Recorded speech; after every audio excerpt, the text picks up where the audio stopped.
नमस्कार दोस्तों, स्वागत है आप सभी का आपके अपने परिवार स्टडी शाला 2.0 में।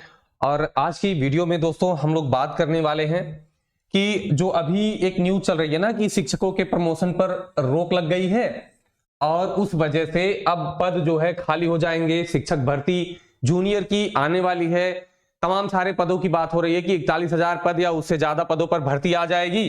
बीएड बीटीसी दोनों लोगों को मौका मिलेगा। ठीक है, तो आज जो है इस वीडियो में हम लोग इस पूरे मामले को एकदम अच्छे से देखेंगे बहुत ही कम समय में।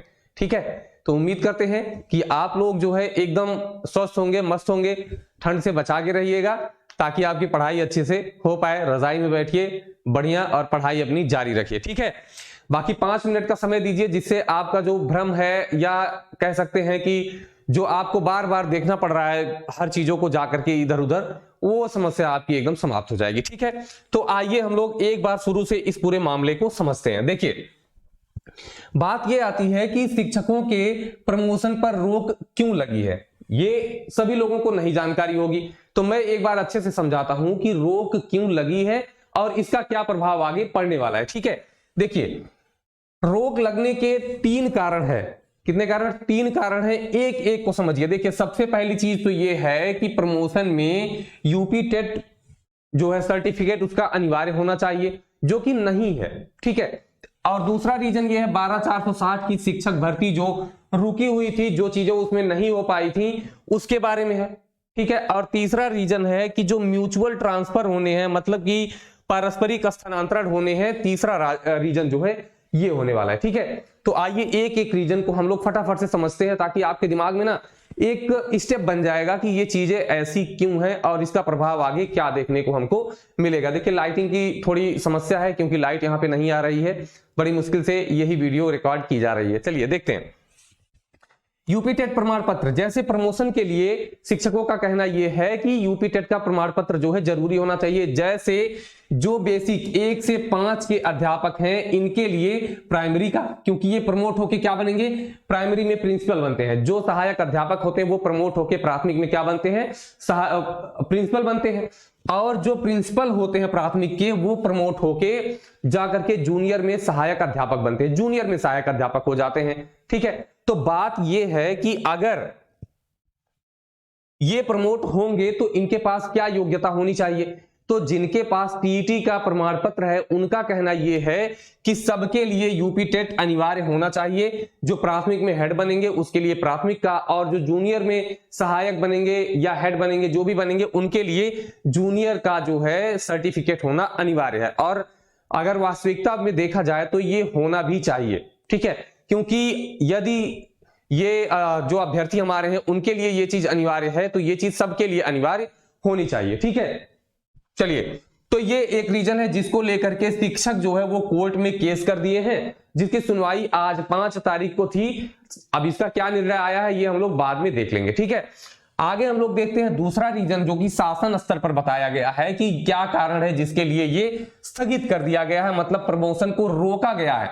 क्या किया गया है? रोका गया है, रद्द नहीं किया गया। ये चीज आप ध्यान दीजिएगा कि प्रमोशन को रोका गया है। अब देखिए, ध्यान से समझिए कि 12,460 शिक्षक भर्ती का जो अभी मामला फाइनल हुआ है उसमें 5 तारीख को जो है इसका डॉक्यूमेंट वेरिफिकेशन, मतलब आज डॉक्यूमेंट वेरिफिकेशन था। 6 और 7 में उनको नियुक्ति देनी है, 6 और 7 जनवरी में नियुक्ति देनी है। तो शासन का कहना यह है कि इनकी नियुक्ति के कारण हम लोग स्थानांतरण की प्रक्रिया को क्या कर रहे हैं, कुछ समय के लिए स्थगित कर रहे हैं, मतलब कि रोक रहे हैं, रद्द नहीं कर रहे हैं। यह चीज आपको ध्यान में रखनी है। अभी जो बेसिक शिक्षा सचिव हैं प्रताप सिंह बघेल, उनका जो है आदेश आया है कि इस प्रक्रिया को रोका जाए। इसमें यह कहा गया है कि बीएसए, जितने भी जिलों के बीएसए हैं उनके द्वारा बार बार ये चीज कही जा रही थी कि जो है प्रमोशन की प्रक्रिया को अभी रोक दिया जाए क्योंकि 12,460 शिक्षक भर्ती चल रही है। अब तीसरा रीजन हम आपको बताते हैं, पारस्परिक स्थानांतरण, जो कि किसकी समस्या है, शिक्षकों की समस्या है। ठीक है, पारस्परिक स्थानांतरण शिक्षकों की समस्या है।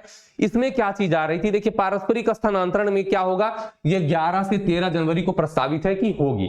ठीक है, अब पारस्परिक स्थानांतरण, जो अभी आप लोग अध्यापक नहीं है तो इस चीज को हो सकता है बहुत अच्छे से ना समझ पा रहे हो। पारस्परिक स्थानांतरण मतलब म्यूचुअल ट्रांसफर, एक दूसरे से जोड़ा बना करके ट्रांसफर होता है। जो सहायक अध्यापक होते हैं वो सहायक अध्यापक से जोड़ा बनाते हैं और जो प्रधानाध्यापक होते हैं वो प्रधानाध्यापक से जोड़ा बना करके एक की जगह पे अदला बदली आप कह सकते हैं। ठीक है, तो इसके लिए जोड़े बन चुके हैं और अब स्थानांतरण की प्रक्रिया 11 से 13 जनवरी को होनी थी। अब आप समझिए कि यदि पदोन्नति हो जाती है 11 से 13 जनवरी के पहले, तो जो सहायक अध्यापक होगा वो हेडमास्टर बन जाएगा। अब हेडमास्टर जो उसका जोड़ा है, जरूरी थोड़ी ना है कि वो भी सहायक अध्यापक से हेडमास्टर बन जाए, तो अब उस जोड़े में एक हेडमास्टर बन जाएगा, एक सहायक अध्यापक ही रह जाएगा। देखिए कैमरे में थोड़ी सी कुछ दिक्कत आ रही है तो थोड़ा सा ब्लर आएगा, इसको इग्नोर करिएगा, आप लोग ध्यान दीजिएगा जो इसमें बताया जा रहा है उन चीजों पे, ठीक है। तो एक सहायक अध्यापक रह गया, एक प्रिंसिपल बन गया। अब उनकी पेयरिंग कैसे होगी, उनका ट्रांसफर कैसे होगा? तो पहली चीज की पदोन्नति में समस्या आने लगी, ठीक है। अब जब ये स्थानांतरण में समस्या आई तो पदोन्नति, अब अध्यापक सोच रहे हैं कि अगर हम पदोन्नति लेंगे तो अपने घर नहीं पहुंच पाएंगे, स्थानांतरण नहीं हो पाएगा, इसीलिए पदोन्नति को रोकने के लिए प्रयास किए जा रहे थे। एक रीजन ये भी हो सकता है कि पदोन्नति इस वजह से भी रुक गई है। अब देखिए ये मामला था पूरा, 3 रीजन थे जिसकी वजह से पदोन्नति पर रोक लगाई गई है। अब इस चीज को समझिए कि रोक लगाई गई है या रद्द कर दिया गया, तो आप कहेंगे कि रोक लगाई गई है, रद्द नहीं किया गया है। तो रद्द अगर नहीं किया गया है तो आप बताइए कि सीटें रिक्त होंगी कि इन फ्यूचर आगे चल के फिर से ये जो है प्रमोशन की प्रक्रिया जो इनकी है, स्थानांतरण नहीं प्रमोशन, ठीक है, ये प्रमोशन की जो प्रक्रिया है ये शुरू होगी या नहीं होगी? तो आप लोग कहेंगे बिल्कुल शुरू होगी। हो सकता है कि जो ये टीईटी प्रमाण पत्र की बाध्यता है, ठीक है, इसको अगर लगा दिया जाता है सरकार के द्वारा, शासन स्तर पर इसको अगर लागू कर दिया जाता है तो कुछ लोगों का प्रमोशन क्या होगा, रुक जाएगा। मतलब कुछ अध्यापक ऐसे होंगे जिनका प्रमोशन नहीं होगा, और मेरे ख्याल से ऐसा होना भी चाहिए, क्योंकि बीच बीच में अगर ये इन्होंने यूपी टेट या सी टेट दिया हुआ है तो बिल्कुल जो है उनका ट्रांसफर, उनका जो है प्रमोशन कर देना चाहिए। अगर उनके पास सर्टिफिकेट नहीं है तो प्रमोशन पर रोक लगानी चाहिए, ये जो है करना चाहिए, ठीक है। तो आप ये समझिए कि प्रक्रिया पर रोक लगी है, रद्द नहीं की गई है। अब अगर इसमें टीईटी सर्टिफिकेट को अनिवार्य किया जाता है तो जो सीटें होंगी वो कुछ ना कुछ बच जाएंगी, प्रमोशन कुछ लोगों का रुक जाएगा, ठीक है। तो उस पे भी भर्ती प्रक्रिया आने की संभावना हो जाएगी। अब देखिए जूनियर की भर्ती को लेकर के क्या उम्मीदें रहेंगी? उम्मीद ये रहेगी, देखिए चाहे प्रमोशन रुके या प्रमोशन हो जाए, लेकिन भर्ती एक बार जरूर आएगी, चाहे कम पदों पर हो।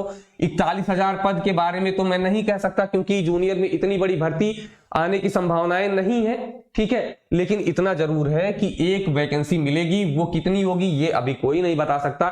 जो कह रहा हो कि इतनी भर्ती आएगी तो वो जो है ऑथेंटिक नहीं है, ठीक है, और हम लोग ऐसी जो है जानकारियों से थोड़ा सा दूर रहते हैं, ठीक है।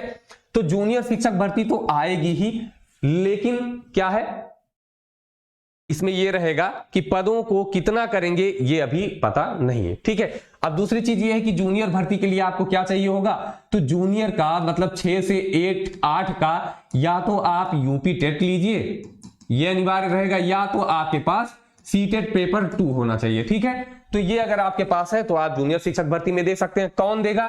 ये बीएड और बीटीसी दोनों इसमें जो है भाग लेते हैं, ठीक है। तो बीएड बीटीसी दोनों इसमें जो है प्रतिभाग करेंगे। अब प्राथमिक शिक्षक भर्ती की अगर हम बात करें तो प्राथमिक शिक्षक भर्ती के बारे में पिछली वीडियो में हम लोगों ने पूरी की पूरी चर्चा कर ली थी, तो आज जो है इस पर चर्चा नहीं करेंगे। हाँ, लेकिन ये है कि 50,000 प्लस सीटों पर ही इसमें भर्ती होगी, ठीक है। थोड़ा सा इंतजार आप कर सकते हैं, पिछली वीडियो जिनको नहीं जानकारी है वो पिछली वीडियो में जाकर के पूरा देख सकते हैं, ठीक है। थोड़ा सा मुझे लगता है कि यहां पर ब्लर इफेक्ट आ रहा है, कुछ रीजन है जिसको अभी हम लोग देख लेंगे, ठीक है। तो ये पूरी जानकारी रही। अब आप फिर से आपके क्वेश्चंस आएंगे कि जूनियर में भर्ती आएगी कि नहीं आएगी, तो मैं फिर से दोबारा वही चीज दोहराऊंगा कि भर्ती आपकी आएगी कम या ज्यादा। तो अगर आपने बीएड किया हुआ है तो आप अपनी तैयारी में लग जाइए और मेहनत करते रहिए। देखिए अभी जूनियर में जो भी आई है, एडेड की एक भर्ती हुई थी जिसकी ज्वाइनिंग अभी तक नहीं हो पाई है, ठीक है। एडेड वाली ज्वाइनिंग अभी तक नहीं हो पाई है, बल्कि उसमें के बहुत सारे जो ऐसे प्रशिक्षु थे, ऐसे अभ्यर्थी थे जिनकी पोस्टिंग कहीं दूसरी जगह हो गई, जिनका सिलेक्शन कहीं और हो गया, लेकिन यहां पर ज्वाइनिंग नहीं हो पाई। तो ये पूरा मामला है। अब आप लोग अपने हिसाब से अपने हिसाब से अंदाजा लगा सकते हैं कि क्या यहां पर जो चीजें बताई जा रही हैं आपको वो कहां तक सही कहां तक गलत है, ठीक है। तो आज की वीडियो यहीं पर समाप्त होगी। हाँ, सीटेट के लिए अगर आप तैयारी कर रहे हैं पेपर 1 के लिए, तो मैंने पिछली वीडियो में उसके बारे में भी बहुत अच्छे से एक ट्रिक बताई है ठीक है, कि किस तरीके से आप पेडागोजी के क्वेश्चंस को सॉल्व कर सकते हैं, तो उस वीडियो को भी आप जाकर के देख सकते हैं। तो चलिए आज की वीडियो यहीं पर समाप्त होगी, फिर मिलेंगे नेक्स्ट वीडियो में। तब तक के लिए नमस्कार, धन्यवाद, जय हिंद।